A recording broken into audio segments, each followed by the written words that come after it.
몇 년 전에 그 호주 해안가에 한 270여 마리 정도 되는 돌고래가 자초되었다가 그 중에서 한 거의 90마리 정도가 죽었던 일이 있었습니다. 왜 갑자기 고래들이 그 해안가로 이렇게 몰려왔는지 그 원인을 사실은 찾지를 못했다고 그래요. 근데 짐작하는 것 한 가지가 있는데 그게 뭐냐면 이 돌고래들이 그 서로 소통을 하잖아요. 소통을 하는데 자기들만이 가지고 있는 어떤 고유 주파수를 가지고 이렇게 소통을 합니다. 그런데 바다에 그런 주파수를 발생하는 것들이 여러 가지 것들이 있다고 해요. 특히 그 온갖 배들의 엔진 소리 같은 것들, 그런 것들 때문에 이 서로 그 고주파로 교신하고 서로 소통하는 그것들이 단절되었다는 거죠. 그래서 결국은 그 단절들로 인하여서 이 돌고래들의 삶이 고독해지고 또 삶의 의욕마저 이름으로 말미암아 해안가로 밀려와 스스로 죽음을 선택한 것이다 라고 보고 있습니다. 이런 일들은 우리 교회 안에서도 얼마든지 일어날 수 있는 일이라고 생각되어집니다. 교회 안에서는 누구나 다 예수를 믿는다라고 합니다. 그런데 어느 날 그 사람을 만났는데 아이들 하는 말처럼 교회를 끊었다고 얘기를 하는 거죠. 왜 이런 사람들이 생기는 것일까? 생각해보면 하나님께서 우리의 삶을 붙들고 계시다라고 하는 것을 마음으로부터 확신하지 못하고 또 하나님과 또 성도들과의 어떤 소통을 하지 못함으로 인한 것일 수 있다는 것입니다.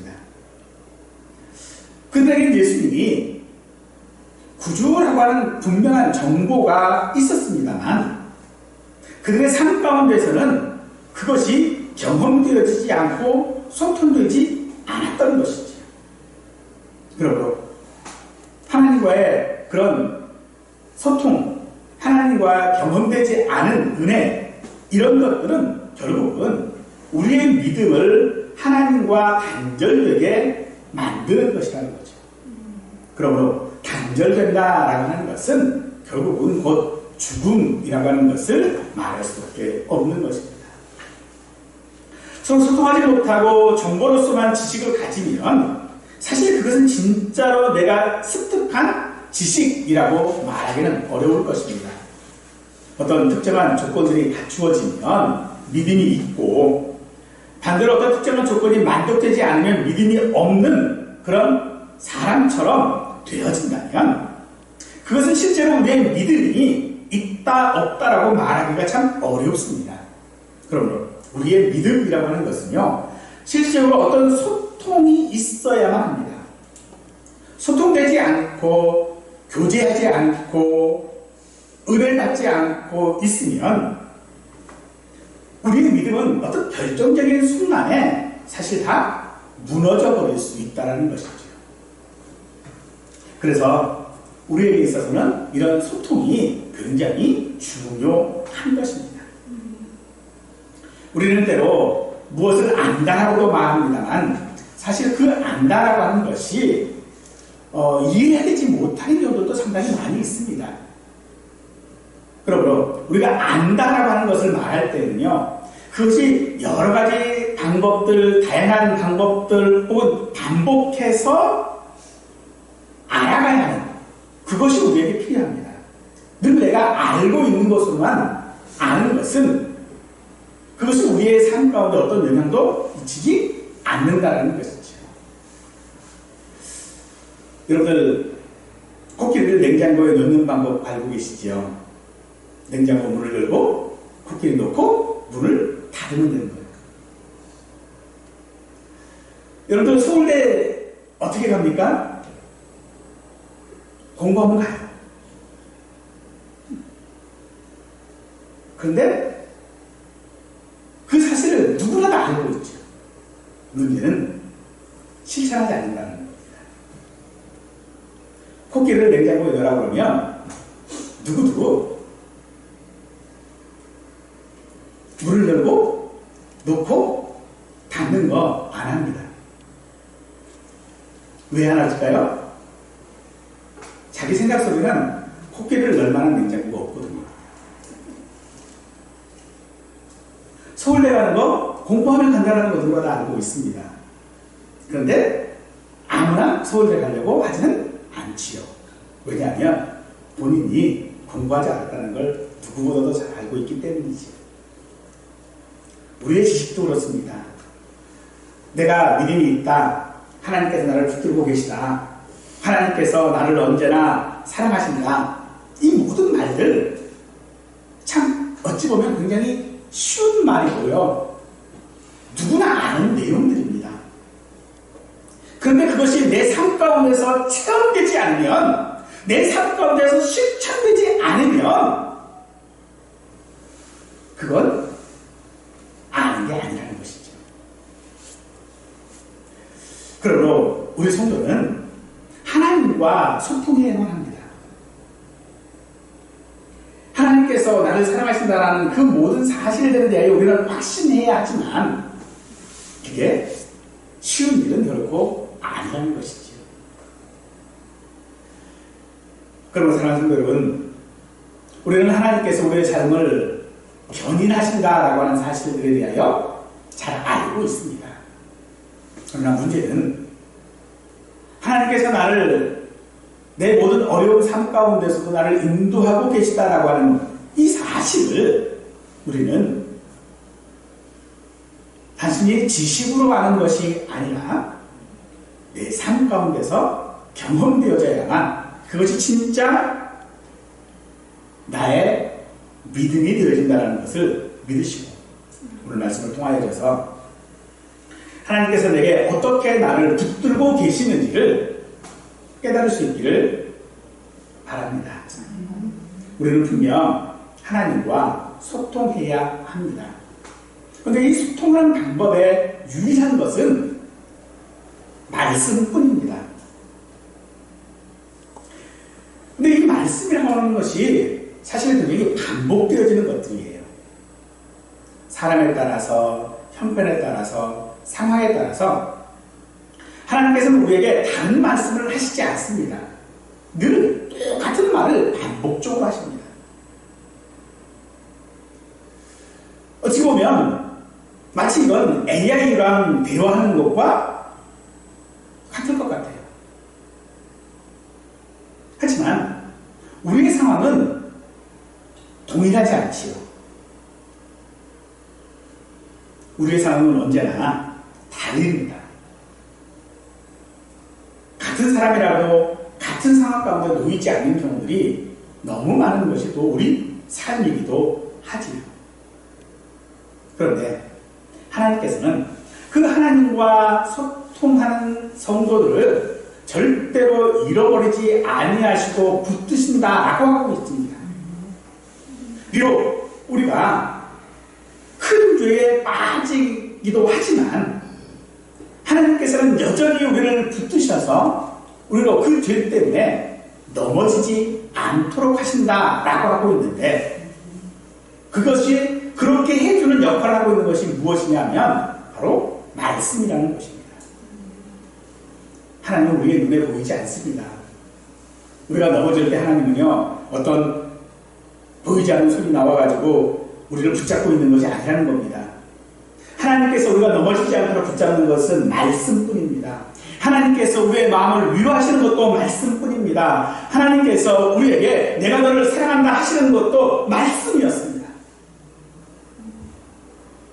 우리에게는 그래서 하나님과 소통하기 위해서는 그 말씀이 필요한 것이지요.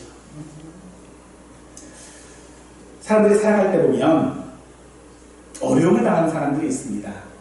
그런데 그 어려움을 당하는 사람에게 그 어려움을 이겨낼 수 있도록 하는 사람은 사실 여러 사람이 필요하지 않습니다. 한 사람만 있으면 그렇게 되더라고요. 드라마 가운데 나의 아저씨라고 하는 그 드라마가 있어요. 거기에 동훈이라고 하는 사람이 사체 독촉과 온갖 협박에 시달리면서 병든 할머니를 부양하고 있는 소녀 가장인 지안에게 이 동우는 그런 사람이었어요. 삶이 지옥 같았던 지안이 세상 밖으로 나와서 세상을 살게 되는 것은 그 누군가 한 사람, 바로 동훈이라고 하는 그 사람이 있었기 때문이었겠죠. 그래서 그는 그 삶을 이겼던 것처럼 오늘 우리 성도들도 사실은 우리 삶 가운데 하나님께서 붙드시는 그 삶, 바로 거기에 무엇이 있어야만 합니다.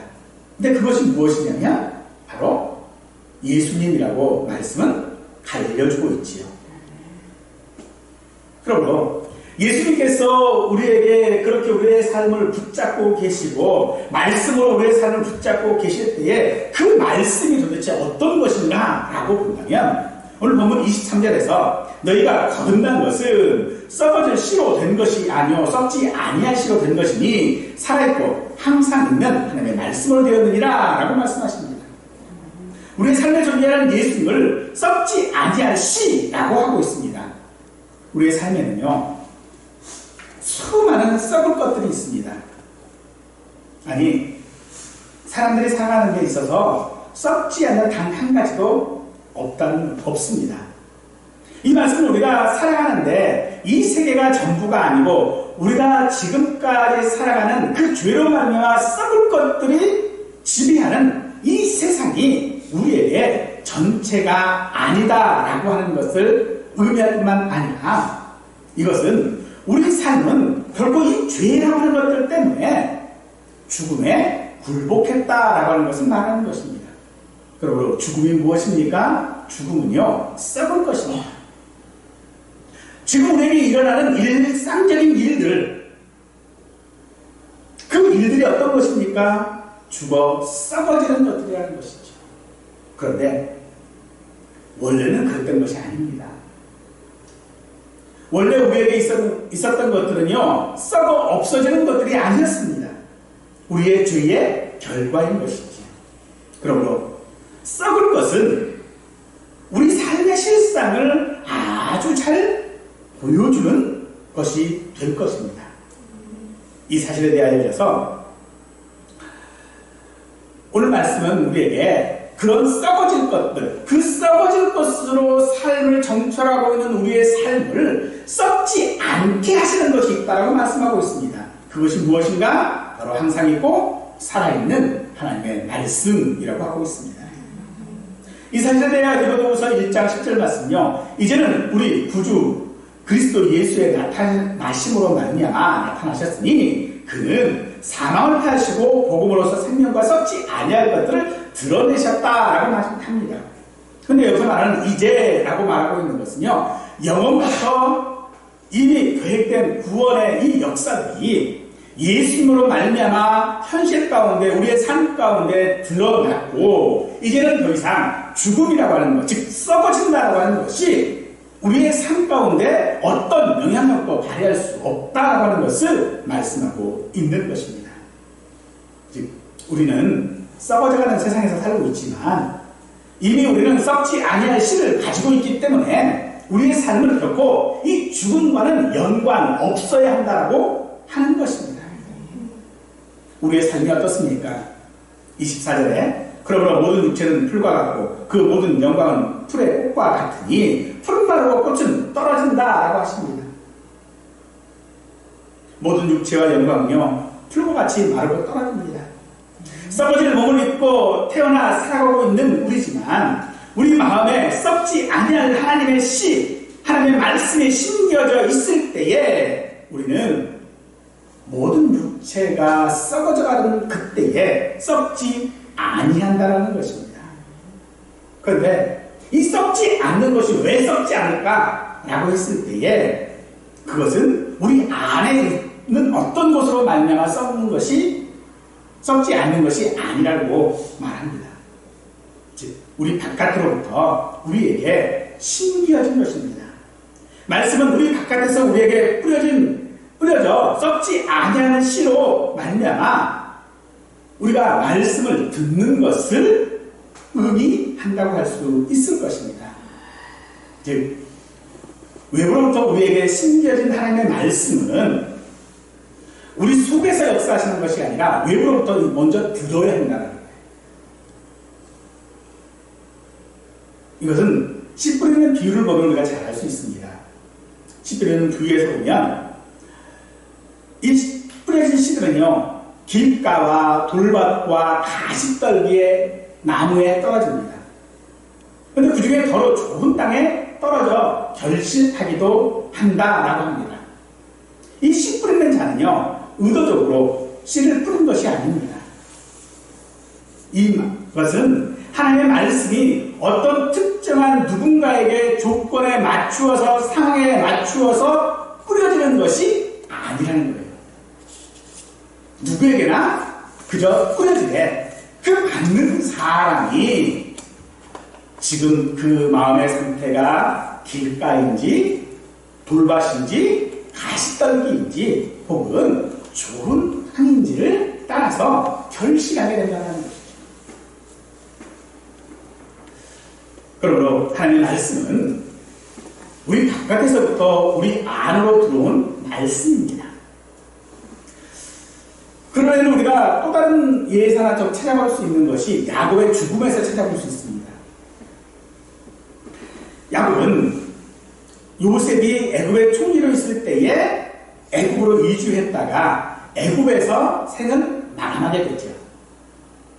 그런데 그 야곱을 장사하기 위해서 요셉은 애굽의 방식을 따라서 야곱의 몸에 방부 처리를 하죠. 미란을 만들었다는 겁니다. 그런데 이 미란을 만들려면 속에 있는 것으로는 할 수 없습니다. 모두가 다 바깥에서부터 채워 넣어야 하는 것이죠. 그런데 그 시간이 얼마나 많이 걸렸는지 모릅니다. 오랜 시간들을 거쳐서 방부 처리를 한 거예요. 썩지 않게 했다는 겁니다. 그러므로 하나님의 말씀도 그렇습니다.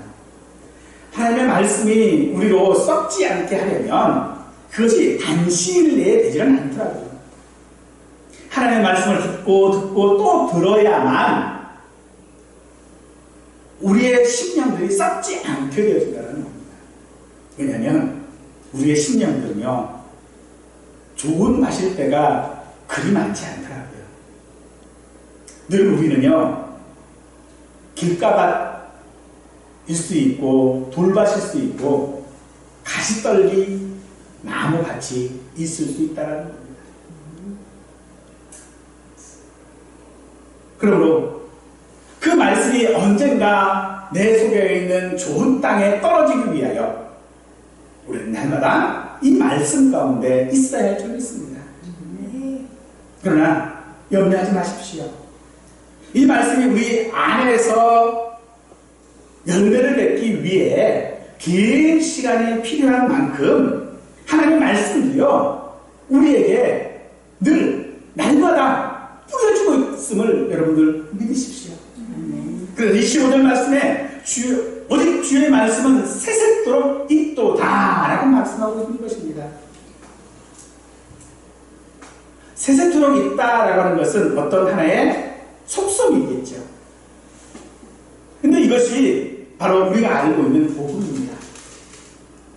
이 말씀은 우리에게 새색도록 있어요.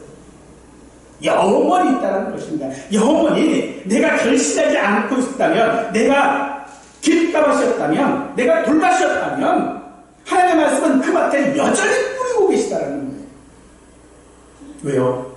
왜 그렇게 하십니까? 우리가 썩지 않고 보존하기 위함인 줄 믿으시기 바랍니다. 피조물들은 항상 있지 않습니다. 우리가 영원할 것 같은 바위나 산도요, 바다도 우리 인생과 함께 썩어져 갈 수밖에 없습니다. 하지만 그런 것들 속에서 하나님의 말씀은 영원합니다. 새색도록 우리에게 있습니다. 그러므로 이 말씀을 우리가 받을 때에 이 말씀은 결코 그래서 썩지 아니함을 우리가 입을 수 있는 것이지요. 어떻게 우리가 썩지 아니함을 입을 수 있습니까? 그것은 내 상태가 썩지 않는 것이 아니라 바로 그 말씀이 썩지 않기 때문입니다. 말씀이 썩지 않고 내게 뿌려질 수 있기 때문에 우리는 죄의 영향력에서 벗어나 우리 육체를 따라 정욕을 따라 죽음을 따라 살지 않을 수 있는 것입니다. 그러므로 사랑하는 성도 여러분, 우리는요 하나님의 말씀은 우리 삶 속에서 경험해야 하는 줄로 믿으십시오. 경험한다라고 하는 것은요 지식을 아는 것이 아닙니다. 성경 조절 하나를 외우고 말씀을 달달 외우고 하는 것이 말씀을 경험하는 것이 아닙니다. 그러므로 말씀을 경험한다라고 하는 것은 하나님과 소통하는 것이겠지요. 성도가 어떻게 그렇게 할 수 있습니까? 비록 우리가 죄를 짓고 하나님의 말씀으로부터 떠나 넘어질 것 같은 그런 삶 가운데 우리가 있지만 하나님은 결코 우리가 썩어져서는 안 된다라고 말씀하시는 것입니다. 그래서 우리를 붙드시는 것이고 또 그렇게 썩지 않게 하기 위해서 하나님께서 날마다 우리에게 말씀의 씨를 뿌려 주시는 것입니다. 그렇기 때문에 우리는 죄를 미워할 수 있게 되는 것이고요. 죄 짓는 것을 부끄럽게 생각하는 것입니다. 사랑하는 성도 여러분, 하나님께서 우리에게 날마다 말씀을 뿌리시는 줄 믿으십시오. 그러나 그 시간이 세세토록 뿌리시는 줄 믿으십시오. 결국은 우리의 판단이 아니라 하나님의 그 신실하심으로 인하여져서 하나님의 그 붙드심으로 인하여져서 결국 언젠가는 모르겠지만 우리가 좋은 땅에 되어져서 결실하는 줄 믿으시기를 축원합니다. 이것이 바로 하나님께서 우리를 붙드시는 것이겠죠. 이 붙드시는 것을 우리가 어느 때 경험할 수 있겠습니까? 분명 그런 경험을 우리가 한다면 아마 우리는 분명 하나님의 은혜라고 할 것이고 감사하게 될 것이 분명합니다. 그러나 하나님의 은혜는요, 여러분들 천만다행이 아닙니다. 우리의 감사가 그런 것이 되어져서는 안 되는 것입니다. 이로 여러분들 혹시 자전거를 타고 가다가 굴러 넘어져서 한쪽 발이 부러졌다면 여러분들 어느 면에서 그것이 은혜이고 또 무엇을 감사하시겠습니까? 도로로 넘어져서 즉사할 수도 있었고 혹여 그것이 다리였다면 물에 빠질 수도 있었는데 한쪽 팔만 부러진 것을 감사하고 그것이 은혜라고 한다면 그것은요 하나님의 말씀을 지식으로 아는 것과 다를 바가 없습니다. 불행이 닥쳤음에도 감사하는 것은 참 다행이고 바람직하긴 합니다만 실제로 하나님께서 그 일을 통하여 우리가 다른 길을 가게 하시려고 다른 방법들을 얻게 하시려고 우리에게 그렇게 하셨는데 우리는 우리 마음대로 감사해서 오히려 하나님의 뜻을 그르쳐버리는 것일 수 있다는 것입니다. 그래서 이 감사하는 태도 가운데에 정말 안 좋은 것이 그래요. 두 다리를 다 부러뜨릴 수 있었는데 한쪽 팔만 부러뜨려서 감사하다라고 하는 것은 사실 그건 감사가 아닙니다. 하나님께서 우리에게 어떤 나쁜 일들, 재앙들을 우리에게 주셨다면 그 안에서 우리가 감사할 것을 찾는 것이 아니라 그 안에 내가 해야 할 것이 무엇인지를 찾아야 하는 것입니다.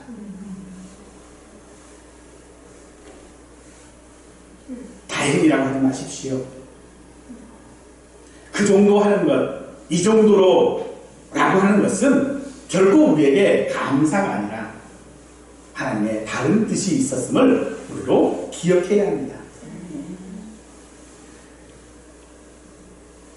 그런 일들이 우리가 감사하게 되어지면 우리는요 진정한 하나님의 은혜를 제대로 알지 못하기 때문에 결국 우리에게 어려운 일들이 반복되어지고 또 반복되어지면 우리는 하나님을 떠날 수밖에 없는 상황들이 되어져 버리고 맙니다. 또한 그런 감사는 아예 우리 삶 가운데 없지는 않겠지만 액땜한 걸로 보면 안 된다는 겁니다. 더 큰 불행을 하나님께서 막아주신 것이 아니라 하나님께서 그 정도의 불행을 통해서 우리에게 말씀하시려는 바가 있음을 우리는 깨달아야 할 것입니다. 그것이 바로 우리의 삶을 주관하시는 하나님이십니다. 그러므로 액땜에 감사하지 말고 그 불행 자체를 놓고도 감사할 수 있는 것이 참으로 우리가 하나님의 말씀을 경험하는 것이라고 할 것입니다.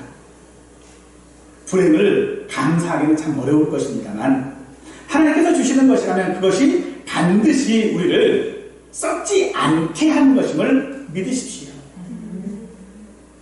비록 그것이 우리를 불행하게 한다 할지라도, 비록 그 일들이 우리를 어렵게 한다 할지라도 하나님은 그것으로 인하여서 우리가 썩지 않게 하십니다.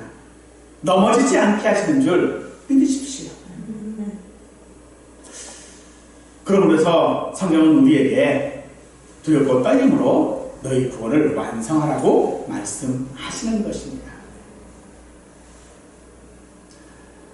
그래서 주님은 말씀을 통하여서 우리가 죄 지을 때에 그것이 죄인 것을 알게 하시고 그것을 부끄럽게 하시고 그것을 회개할 수 있는 가능성으로 우리를 열어놓으심으로 말미암아 우리가 썩지 않도록 인도하시는 것입니다.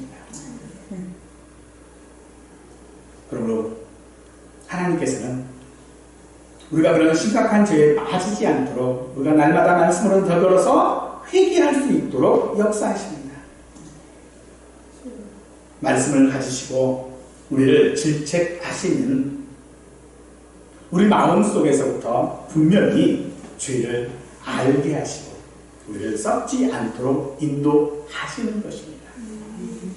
그런 삶은 우리 일상에서 모든 것들 가운데서 있어야 합니다.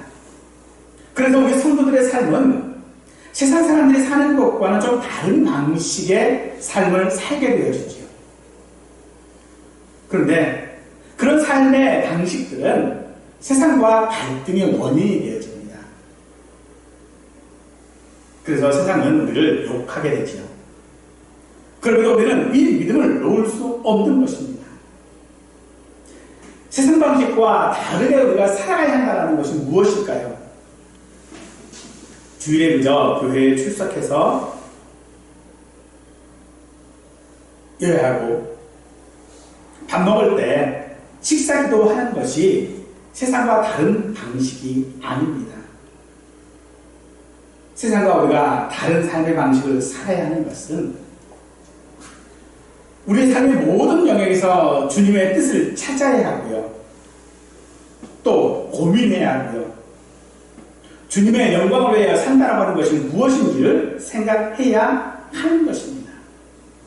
세상은 육체의 그런 정욕과 안목의 정욕과 이생의 자랑에 빠져서 살아갈 것입니다. 근데 그런 삶은요, 썩어질 삶입니다.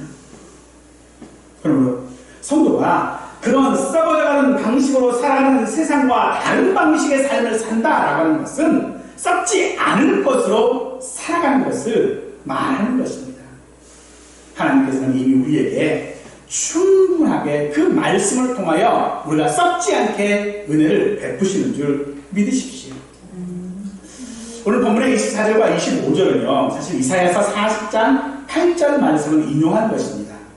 푸른 마르고 꽃은 시드나 우리 하나님의 말씀은 영원히 서리라 라고 하는 이 말씀인데, 우리가 썩지 않을 삶을 살고자 원한다면 그래서 우리는 하나님의 말씀을 반드시 들어야 합니다. 하나님의 말씀은 그저 내게 어떤 것들을 보여주는 희망 뭐 이런 것들이 아닙니다. 행운을 가져다주는 어떤 목걸이 이런 것들이 아닙니다. 하나님의 말씀은 우리 삶 가운데서 강력한 힘이 있는 것입니다. 그 말씀을 우리는 소유해야 합니다. 그런데 그 말씀을 우리가 소유하기 위해서 긴 시간이 필요하겠지만 그 소유를 우리가 할 수 있는 것은 우리의 어떤 도덕성, 명예 뭐 이런 것들이 아니라 하나님께서 우리에게 주신 은혜인 줄 믿으시기 바랍니다. 그래서 고린도전서 9장 15절 말씀은 이기기를 다투는 자마다 모든 일에 절제하니 그들은 썩을 승리자의 관을 얻고자 하되 우리는 썩지 아니할 것을 얻고자 하노라 라고 우리 인생이 세상과 다름을 분명히 하고 있는 것입니다. 우리는 세상에서 어떻게 살아가는 것이 참으로 하나님의 말씀을 받아서 그 말씀대로 살아가는 것일까요? 마태복음 10장 21절 이하의 말씀을 보면 예수님께서 한 부자 청년에게 하신 말씀이 있습니다. 가서 내게 있는 것을 다 가난한 자들에게 주라. 그리하면 하늘에서 보화가 내게 있으리라 라고 하셨습니다. 부자 청년들에게 가지고 있는 것을 다 빨아서 가난한 사람에게 주라라고 말씀하십니다. 그런데 그것은 잃어버리는 것이 아니라 바꾸는 것이라고 말씀하시는 것이지요. 세상에서 썩어질 것을 썩지 않을 하늘의 보화로 바꾸는 일이라고 말씀하고 있는 것입니다. 사랑하는 성도 여러분, 오늘 우리는 이 땅 가운데서 썩지 않을 것들을 위하여 살아갈 수 있는 성도가 되어질 때에 그 썩지 않을 것은 무엇으로 바꿀 수 있습니까? 썩을 것을 가지고 바꾼다라는 것입니다. 그 썩을 것이 어떤 것입니까? 참으로 우리는 그 썩을 것들을 위하여 이 땅에서 얼마나 많은 노력들을 하고 있습니까? 하지만 안타깝게도 성경에서는 너희가 이런 것들을 쌓아둘 때에 이만큼이면 돼 라고 한계를 정의로 놓지를 않으셨어요. 그래서 얼마나 내가 가져야 하는지에 대한 답이 없습니다. 내가 이 썩어질 것들을 어느 정도 가져야 썩지 않을 것으로 교환할 수 있는지 나와 있지를 않습니다. 우리가 구체적으로 사용하는 돈들을 보면 환율이라는 것이 있지요. 그 환율은 바꾸는 기준이에요. 이만큼은 이만큼으로 바꿀 수 있다 하는 거잖아요. 그런 환율을 좀 기록을 해놓으셨으면, 말씀하셨으면 참 좋을 것 같은데 그게 없어요. 그래서 우리는 그게 참 그렇게 사는 것이 어렵습니다. 내가 이 썩어질 것들을 얼마만큼 가져야 할 것인가? 내가 너무 넘치게 가지고 있는 것은 아닌가? 왜냐하면 우리에게는 늘 모자라거든요. 그렇다면 어느 정도 가져야 우리가 천국의 보화로 바꿀 수 있을 것인가? 그것은 주님과의 관계 혹은 내 믿음이 그것으로 인하여서 장애가 되지 않을 정도의 것, 우리는 그것이 우리의 분량인 줄 믿으시기 바랍니다. 내가 이만큼을 가져서 주님과의 관계가 어려워진다면 하나님은 그보다 더 갖게 하실 것이고요. 내가 이만큼을 가져서 주님과의 관계가 어려워진다면 덜 갖게 하실 것입니다. 그것이 하나님의 말씀으로 우리는 분명히 알 수 있는 것들이지요. 그러므로 문제는 그겁니다. 내가 가지고 있는 것에 대해서 많고 적음이 문제가 아니라 내가 그것에 내 마음을 빼앗기느냐 아니냐의 문제인 것이지요. 사랑하는 성도 여러분, 세상 것에 썩어질 것에 우리의 마음을 빼앗기지 않기를 원합니다. 혹여 우리의 마음 가운데서 부족한 것이 있다면 그 부족한 것이 하나님의 말씀으로 말미암아 채워질 수 있기를 축원합니다. 그것이 오늘 우리가 하나님께서 우리의 모든 문제들 가운데서 우리를 붙드시는 방법인 줄 믿으십시오. 그러면서 그렇게 우리를 세상 가운데서 우리를 붙드시는 것은 우리로 썩지 않게 하신다라고 말씀하고 계십니다. 썩지 않게 하는 것이 세상에 딱 한 가지가 있습니다. 그게 뭐죠? 소금이지요. 성경은 우리가 세상의 소금이라고 말씀하고 있습니다. 그런데 그 의미를 정작 우리는 잘 모르는 것 같아요. 그러므로 우리는 소금이 의미하는 바가 무엇인지를 알아야 합니다. 소금이 의미하는 바가 무엇일까요? 소금은 음식의 맛을 더하게 합니다. 또 그 음식이 썩지 않게 하시는 것이지요. 그런데 예수님께서 너희는 세상의 소금이다 라고 말씀하실 때에는요, 세상과 관련해서 소금이라고 말씀하시는 것입니다. 음식과 관련해서 말씀하고 있지 않았다는 거지요. 즉, 소금은 보존하는 것입니다. 썩지 않게 하는 것입니다. 하나님께서는 우리에게 너희가 세상의 소금이라고 말씀하시는 것은 우리가 세상 가운데서 그 세상을 썩지 않게 보존하시는 것이다 라고 말씀을 하시는 것인데, 그 보존이 무엇입니까? 세상을 썩지 않게 하는 그런 사명이 아니라 실질적으로 그 소금이 외부에서 내게 들어오심으로 말미암아 우리가 썩지 않게 되어지는 것, 즉 하나님의 말씀이 우리에게 소금이라고 하시는 것입니다. 너희는 세상의 소금이다 라고 말씀하시는 것은 세상에서 소금 역할을 해라라고 하시는 것이 아니라 하나님의 말씀이 너희에게 소금이라고 말씀하고 있다는 것입니다. 그러므로 하나님의 말씀은 우리의 삶의 소금인 줄 믿으십시오. 하나님께서 소금인 그 말씀으로 우리의 삶을 어떻게 섭리하고 계십니까? 즉, 소금이 하나님의 말씀으로 우리의 삶을 이끌어가고 계시는데 어떻게 하고 있는 것인가 라고 하는 것을 생각해 보았습니다. 에스겔서 16장에 보면 그런 소금으로 살아야 하는, 어려운 가운데 살아가야 하는 우리의 모습을 이렇게 묘사하고 있습니다. 내가 태어날 때에 내 백겹줄을 자르지 아니하였고 너를 물로 씻어 정결하게 아니하였고 내게 소금을 뿌리지 아니하였고 너를 강보에 싸지도 아니하였다라고 하십니다. 이게 우리 세상에서의 우리 모습이라는 거예요. 우리가 세상에 살아가는 우리의 모습은요, 핏덩이로 태어나 살려고 발버둥치는 모습이라는 것입니다. 살아있는 고기에 소금을 치면 어떻게 될까요? 살려고 발버둥치는 모습들을 우리가 볼 수 있습니다.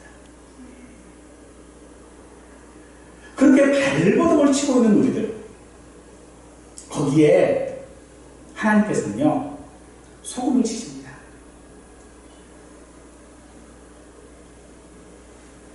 그래도 살아보겠다고 그렇게 쓰는 그 모습 가운데 하나님께서는 소금을 뿌리신다는 거예요. 이게 무슨 얘기인가? 내가 생각 가운데서 살아가려고 하면요, 하나님의 말씀이 그 소금 역할을 해서 나로 정결하게 한다는 것이죠. 그런 우리를 향하여져서 그렇게 발버둥치고 있는 우리를 향하여 하나님께서 소금을 뿌리시면서 이렇게 말씀하세요. 에스겔서 16장 6절 말씀에서 내가 내게 들어 지나갈 때에 내가 피토성이가 되어 발짓하는 것을 보고 내가 이르기를 너는 피투성이라도 살아있으라. 발짓하는 게 뭐죠? 발버둥친다라는 거거든요. 그렇게 피투성이가 되어서 발버둥치고 그를 향하여서 하나님께서 너는 피투성이라도 살아있으라 라고 말씀하십니다.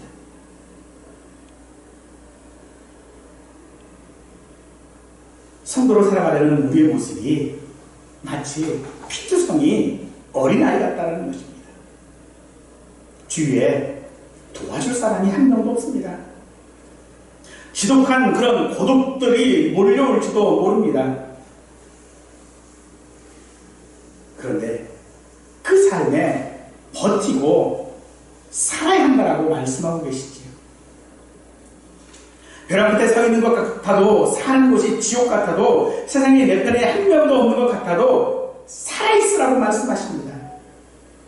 자기 자신이 치매에 걸려 가족들을 힘들게 하는 존재가 되어도 가진 것을 다 잃어도 질병으로 육체가 고통 속에 있어도 살아라고 말씀하십니다. 그런데 이 살아라는 이 말씀이 무엇입니까? 바로 소금입니다.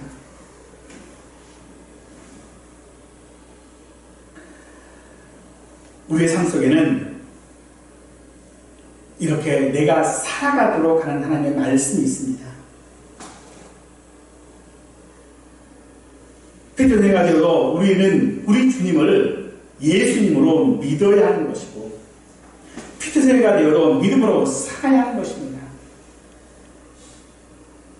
그런데 이것은 이 피트성이라도 살아라 라고 하는 이 말씀은 그래 열심히 해봐라 라든지 혹은 노력해보라는 그런 권유가 아니라 명령입니다. 이 명령은 따를 수밖에 없는 명령입니다. 하나님은 이 명령으로 우리를 붙드시는 것입니다. 그러므로 하나님의 말씀은 세상에서 우리를 보존케 하시는 소금인 줄 믿으십시오.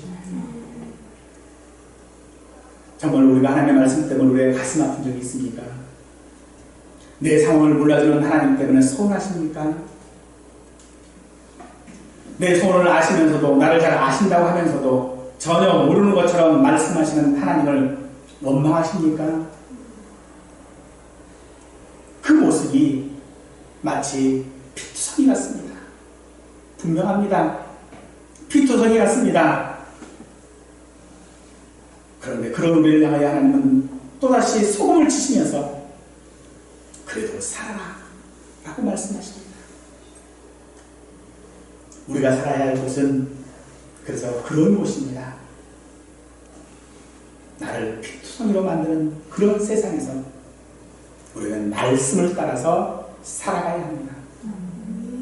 그런 삶이 저와 우리 모두의 삶이 되시어서 하나님의 이 명령 너는 피투성이라도 살아있어라 라고 하는 이 인생의 은혜의 말씀을 붙들고